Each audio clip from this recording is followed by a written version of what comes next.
चुनाव आते हैं, चुनाव जाते हैं, कोई जीतता है, कोई हारता है, लेकिन इन चुनाव नतीजों में खास बात क्या है? पिछली बार बीजेपी एमपी, छत्तीसगढ़, राजस्थान सब जगह हारी, लेकिन इस बार तीनों जगह जीती। 2014 के बाद पहला राज्यों का चुनाव है जहां बीजेपी को ऐसी जीत मिली है। यूपी, गुजरात छोड़कर सब जगह हारी या हारते हारते बची। तो इस बार अलग क्या हुआ?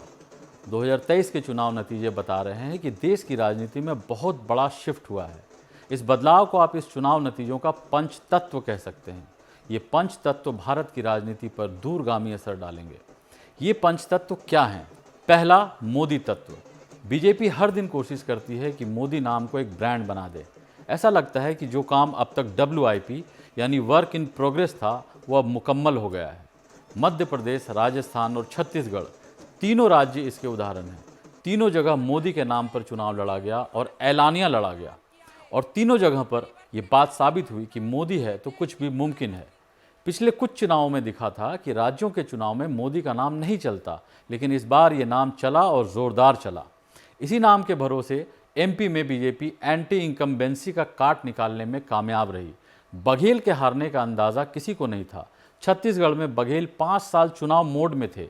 इतनी सारी योजनाएं लेकर आए, एक से एक योजनाएं लेकर आए, लगातार राज्य में घूम रहे थे, चुनाव के ऐलान से पहले से ही घूम रहे थे। रमन सिंह चुनाव कैंपेन में बड़ी हेडलाइन नहीं बना पाए, वहां भी चुनाव मोदी के नाम पर लड़ा गया। राजस्थान में बीजेपी की हालत सबको पता थी, लेकिन वहां भी मोदी के नाम पर बीजेपी की नैया पार लग गई। इस लिहाज से अब कोई चुनाव लोकल नहीं है, सब कुछ नेशनल है। देश की राजनीति के लिए बड़ी बात यह है कि अब लोकल में भी मोदी का नाम वोकल है।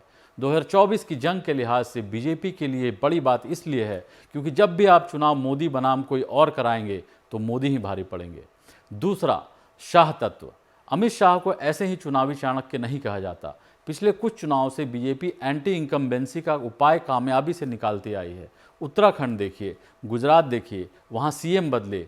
MP, राजस्थान और छत्तीसगढ़ में बीजेपी ने CM चेहरे का ऐलान ही नहीं किया। MP में एंटी इनकम्बेंसी का डर था तो केंद्रीय मंत्रियों को चुनाव मैदान में उतारा। कुल 18 सांसद मैदान में उतारे।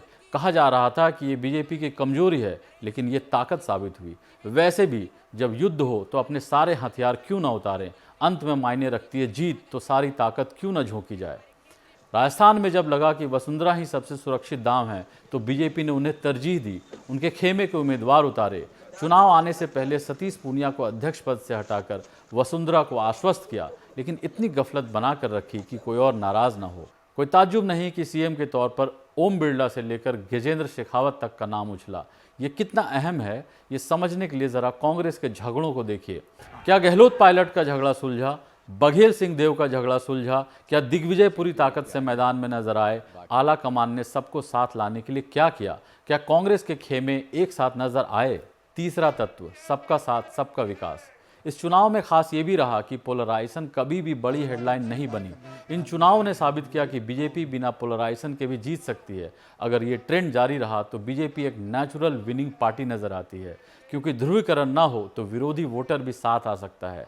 तो हो सकता है कि ये चुनाव राष्ट्रीय स्तर पर चुनाव को बदलने वाले साबित होंगे। ऐसा लगता है कि बीजेपी ने कास्ट सेंसस का तोड़ भी निकाल लिया है। इतनी बड़ी जीत बताती है कि दलित से लेकर OBC तक बीजेपी के साथ चला गया है। चंबल बेल्ट में बीजेपी की बड़ी कामयाबी भी यही बताती है। आदिवासी सीटों पर बीजेपी को मिली कामयाबी यही बताती है।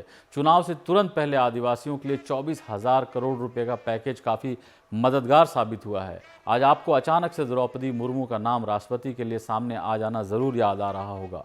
चौथा तत्व, डबल इंजन की सरकार। राजस्थान और छत्तीसगढ़ में कांग्रेस 5 साल सरकार चलाकर भी वोटर को नहीं समझा पाई कि वो कारगर है। वहीं दूसरी तरफ बीजेपी MP में ये समझाने में कामयाब हुई कि उसकी सरकार कारगर है।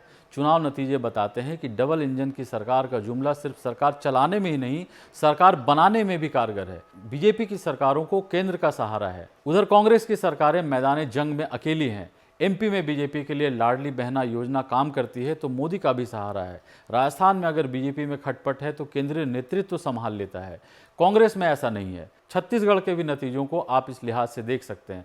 सारे एग्जिट पोल बता रहे थे कि कांग्रेस जीत रही है, लेकिन फिर बीजेपी का जीत जाना यही बताता है कि कहीं ना कहीं लोगों को लगता है कि केंद्र और राज्य दोनों जगह एक पार्टी बेहतर है। वोटर मानता है कि केंद्र और राज्य में एक ही सरकार बेहतर है। इसका एक उदाहरण और ये भी है कि कांग्रेस ने भी एक से एक योजनाओं का ऐलान किया, लेकिन वोटर को यकीन नहीं हुआ। वोटर मानता है कि केंद्र और राज्य में एक ही सरकार बेहतर है। इसका एक उदाहरण ये भी है कि कांग्रेस ने भी एक से एक योजनाओं का ऐलान किया, लेकिन वोटर को यकीन हुआ बीजेपी की योजनाओं पर। तो कर्नाटक में कांग्रेस के लिए जो मुफ्त की राजनीति कारगर हुई थी, वो छत्तीसगढ़, राजस्थान और एमपी में फेल हो गई। और वैसे ही मुफ्त की योजनाओं को चलाने के लिए जितने संसाधन आज बीजेपी के पास हैं, उतने किसी और के पास नहीं। तो इस लिहाज से ये चुनाव कांग्रेस को तरकीबों के मामले में कंगाल करने वाले साबित हो सकते हैं। पांचवा तत्व, इंडिया अलायंस पस्त। अगर ये 24 का सेमीफाइनल है तो बीजेपी अच्छे अंतर से ये मैच जीती है। इन चुनाव नतीजों ने कांग्रेस को और कमज़ोर कर दिया है। उसका दावा है कि इस अलायंस का लीडर उसे ही होना चाहिए। अब जब वो बीजेपी से आमने सामने की लड़ाई में एमपी, राजस्थान और छत्तीसगढ़ हार गई है, तो इंडिया अलायंस की छोटी और क्षेत्रीय पार्टियां कांग्रेस के इस दावे पर सवाल उठाएंगी। तेलंगाना में बीआरएस की कीमत पे कांग्रेस की जीत भी छोटी पार्टियों को परेशान करेगी। अगर ये आशंका बढ़ी तो इंडिया अलायंस के लिए बुरी खबर है। छोटी पार्टियां कांग्रेस पर यह भी सवाल उठाएंगी कि आप अपने अंदर के झगड़े को संभाल नहीं सकते तो बाकी को एकजुट कैसे रखेंगे। तीनों राज्यों में कांग्रेस में कलह थी और इन तमाम झगड़ों को कांग्रेस की दिल्ली सल्तनत चुपचाप देखती रही, शुतुरमुर्ग की तरह खतरे से आंख चुराती रही। एक तरह से ये इंडिया अलायंस के लिए किंग कर्तव्य मूड वाली स्थिति है, क्योंकि कांग्रेस अगर अच्छी स्थिति में नहीं है तो एनडीए से मुकाबला कैसा, और अगर कांग्रेस बड़ी होती है तो छोटी पार्टियों को अपने अस्तित्व का खतरा महसूस होगा। किंग कर्तव्य मूड वाली स्थिति इसलिए भी है कि अब इंडिया अलायंस को फिर से रणनीति सोचनी होगी। कास्ट सेंसस काम नहीं कर रहा, एंटी मोदी प्रचार काउंटर प्रोडक्टिव साबित हो रहा है, मुफ्त की योजनाएं काम नहीं कर रही। कांग्रेस के बड़े नेता जिन मुद्दों पर दिल्ली में बैठकर प्रेस कॉन्फ्रेंस करते रहते हैं, उनका ग्राउंड पर कोई असर नहीं दिखता। इससे पहले कि इंडिया अलायंस का मोमेंटम बनता, खेला खराब होता दिख रहा है। ऐसा लगता है कि 24 के चुनाव के लिए इंडिया अलायंस जहां से चली थी वहीं आकर खड़ी हो गई है, शून्य पर। ऐसा लगता है कि विपक्ष मोदी के पिच पर बैटिंग करना चाह रहा है, वही तकरीरें कर रहा है जो नकार दी गई हैं। क्लियर है कि विपक्ष का कोई नैरेटिव काम नहीं कर रहा, उसे 24 के लिए कुछ और सोचना होगा। दिक्कत यह है कि कांग्रेस या इंडिया के पास ज़्यादा वक्त नहीं है। दूसरी तरफ बीजेपी का गेम सेट नज़र आ रहा है। ऐसा लगता है कि सियासत के शतरंज में दोनों तरफ से बीजेपी ही चाल चल रही है। विपक्ष के तर्कस में जितने तीर थे उनके काट बीजेपी ने निकाल लिए हैं। 24 के चुनाव में बीजेपी की चाल साफ नज़र आ रही है। महिला वोट, यूथ वोट, विकास के नाम पर वोट, विकास योजनाओं के नाम पर वोट, मुफ्त की योजनाओं के नाम पर वोट, और इन योजनाओं की छतरी के नीचे सबको लाने की रणनीति, यानी सबका साथ सबका विकास के नाम पर वोट। कास्ट सेंसस के काट के तौर पर ओबीसी वोट पर चोट। महायुद्ध में सब कुछ झोंक दो, कोई झिझक नहीं।